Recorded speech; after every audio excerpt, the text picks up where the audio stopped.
While enjoying a glass of wine or a cocktail is a common part of social life, we often hear conflicting advice on what's considered a safe amount. Joining us now is nutritionist NicciRobertson to break down the effects of alcohol on the body and how much you can enjoy without compromising your well-being. Now, Nikki, it's a conversation which I think we need to have, but people often don't want to necessarily have it. Sure. But I mean, what is considered a safe amount of alcohol? And maybe it's not a safe amount, but what is an amount of alcohol that's not going to do harm, perhaps? So it really depends on the individual, like everything else. So we were advised several years ago that 2 units of alcohol for a male and 1 unit of alcohol for a female. What is a unit? A unit is about 125 milliliters. So it's a very small amount. It's a safe amount for a person to have once a day, or I think it's twice a week actually, not even every day. That is tiny. And I suppose for most people who are metabolically healthy, who don't have any mental health issues, who aren't on medication where this is contraindicating, it should be healthy if they are otherwise healthy themselves. But what we've learned over the years is there's actually, and I'm sorry to say, no safe amount of alcohol. Right. So as we're learning about the human brain and our technology is expanding and we're able to go deeper and ask more questions and test more, what we're seeing is that over time there's only downside to drinking anything. Now this is it's a contentious issue because it's a social issue, and it's part of how we interact with the world, it's how we enjoy life. So we've got to find a balance between making a choice to do something that we know isn't really good for us, and finding a balance, but also knowing where our limitations are. But I think like with all things, I mean, we frequently talk about processed foods and sugars and all of those sort of things.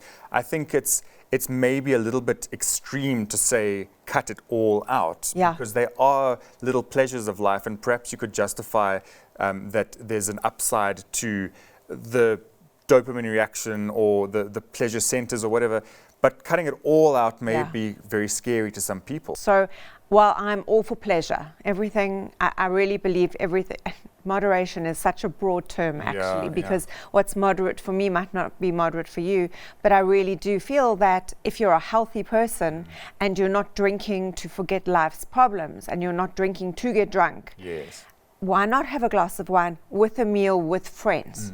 But if you are a person who finds themselves drinking alone, not just stopping at a glass of wine, but drinking an entire bottle on their own more than once a week, that's a problem. And that's where we need to start looking for help. Right. Where we've also got to really stop is where people are pre-diabetic or have any kind of metabolic disorder, where people are particularly susceptible to certain cancers. So if you have a family history of dementia or certain cancers in your family, you shouldn't drink at all, because what we've learned is that alcohol exacerbates these problems, and there's a couple of pathways and mechanisms that it accelerates these real deadly health issues. So beyond the mental aspects, I suppose, and the brain function aspects, which we can maybe dive into a little bit more as well, but on a physiological level, what are the risks of alcohol consumption? Things like bone density, other aspects. Okay, so at a very top level, what alcohol does is it inhibits vascularity. So it slows down blood flow to our organs and our tissues. Now, in order to live, especially our brain, for our brain to function, we need blood flow. And if alcohol is slowing that down and pulling blood flow away from extremities, we are going to have a lack of oxygen and a lack of nutrients going to these organs that are critical for our health, to keep us alive. So our heart suffers, it increases our chance of getting high blood pressure. So a person can go through their whole life with normal blood pressure. The only thing that changes is that they have a glass of wine a night. And for many people, they go, well, this is normal. I just have a glass of wine with my husband or my wife. It's only one. But the thing that's changing is their blood pressure, because their vascularity is now inhibited. If you add things like smoking to that, you are on a path to real severe disease. Right. Yeah. And inflammation, I mean, alcohol is very much implicated in inflammation as well. So now you've got reduced blood flow plus inflammation. So that's quite a disastrous combination. Exactly. So that poor vascularity will lead to inflammation, and inflammation being the bedrock of all disease. What also happens with alcohol, and this is a shocker, and most men stop listening at this point, is that when we drink, and I'd say when we drink chronically, so when you're drinking more than well, at least every day. Alcohol turns testosterone or aromatases testosterone into estrogen. Okay. So men become more estrogenic and they start developing more female body types. Right. Okay. So what also happens is our glucose and insulin levels increase, and when insulin increases, it suppresses testosterone. And this is a problem for many reasons. One, testosterone is critically important for decision making, for mood, for all sorts of mental functions, but also for building muscle. And building muscle burns fat. Okay. So we end up flabby, fat, and effeminate as men. It's a fact. But also it negatively impacts women in that it increases their estrogen as well, and then we become more susceptible to estrogenic cancers such as breast cancer, endometrial cancer. And this is a real unfortunate, sad fact of life. I mean, it does, when you talk it like that, it really makes me question, why do we drink at all?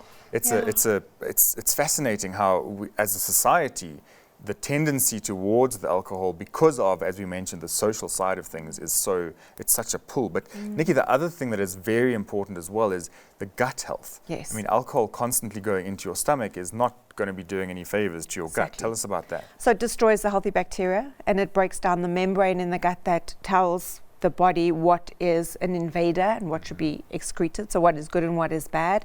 It inhibits nutrition absorption into the body. So yeah, it's a solvent, really. Alcohol is acetaldehyde. It is a solvent, and it really destroys good bacteria, bad bacteria maybe to an extent, but most people suffering from reflux are usually drinkers and not even heavy drinkers.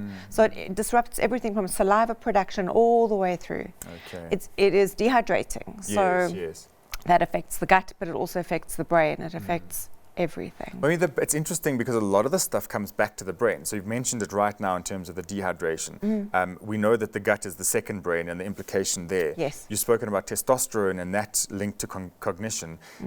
And then, of course, there's the straightforward diminishment of cognitive ability while under the influence of alcohol. So yes. So you're compounding quite a lot of stuff here. Yeah, exactly. So we know what happens when we have a drink. We feel relaxed. Our brain function literally diminishes, and that's the part about drinking that we enjoy, because when that cognitive diminishment happens, we stress less, we worry less, we feel less anxious, and this is why most of us love a glass of wine at the end of the day, because it is a wind down. But if it becomes a necessity rather than a nice to have, that's when we're having a problem. But what really scares me is having found out that alcohol literally shrinks the brain. It diminishes the size of the brain because it's diminishing that blood flow into the brain. It also disrupts neural connections and pathways, so making sense of things diminishes. So if you can think of anything that happens to you after a couple of beers or a couple of glasses of wine, how you're feeling, how you're unable to put the pieces together,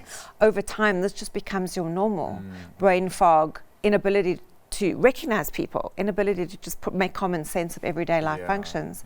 And who wants that? Absolutely. So there's got to be a middle ground there somewhere. So Nikki, just to wrap up, how do we sort of improve our relationship with alcohol to say, look, I'm maybe not cutting it out completely. First prize, sure, I think in an ideal world. But if it's not that, how do we improve our relationship to moderate in a reasonable fashion? So the first rule, I believe, is to not have alcohol at home. If you're out with friends, you're going out to a restaurant, have a glass of wine, have a beer. So with people, and not so much that you can't drive yourself home. Yes. Okay, obviously. So keep it to special occasions or specific occasions in a social environment, because I think the way we really get lost in the weeds here is if it's at home and it's accessible and no one else is there to witness, it can get out of hand. And that happens with chocolates, it happens with junk food, it happens with anything. If we use any food as a tool to feel better, and we do it in private and secret, that's when we start creating problems. Right. Nikki, thank you so much. I think a lot of people probably sitting here thinking, do I really want to engage with this? But I think it's so important because it can become an insidious thing that you don't realize is escalating. So thank you for sharing with us. Thank you.